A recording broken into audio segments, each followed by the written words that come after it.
for breaking the law.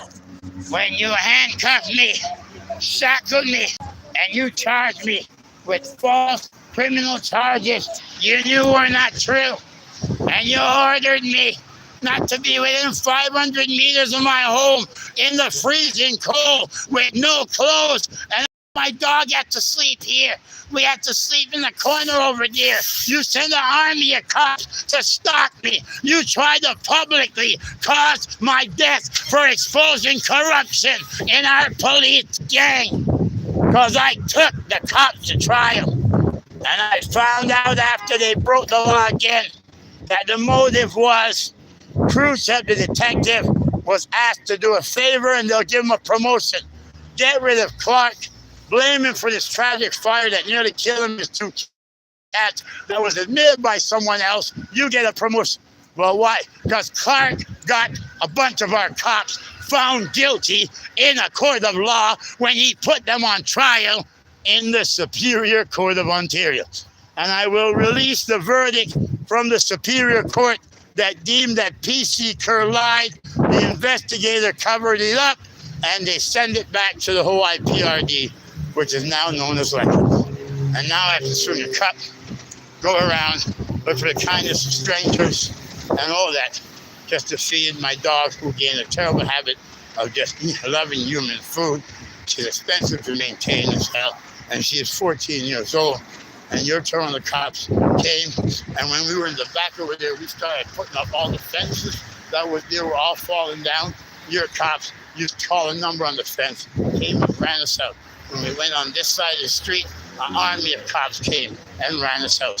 When we went to the center of the road and people started calling because the dog was on a leash there, a PC corrupt Kerr came and he took all our clothes, our blankets, the dog's food, the dog's bowl, took everything, the dog leashes, everything. And then they, again, basically kidnapped us from there, tell us we had a choice. We're going to go to jail. We're going to lose all our possession. And it's cold as hell, but they'll take us down, take us to a shelter. Shelter we couldn't even get in. And then, a shelter took us to?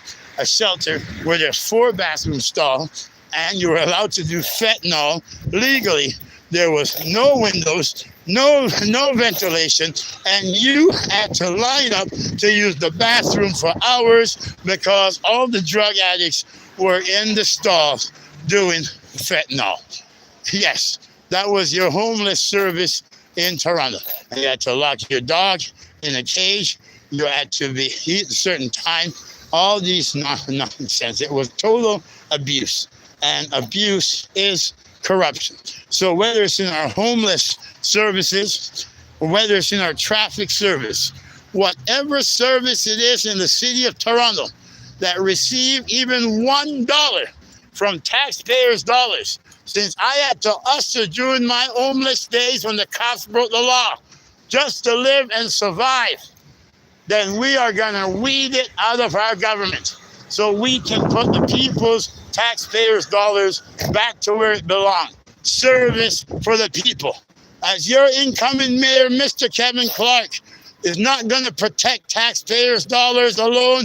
I'm going to protect the taxpayers, and we're going to protect your law enforcement by killing those who tried to kill me and blame it on homelessness. Corruption. You're dead.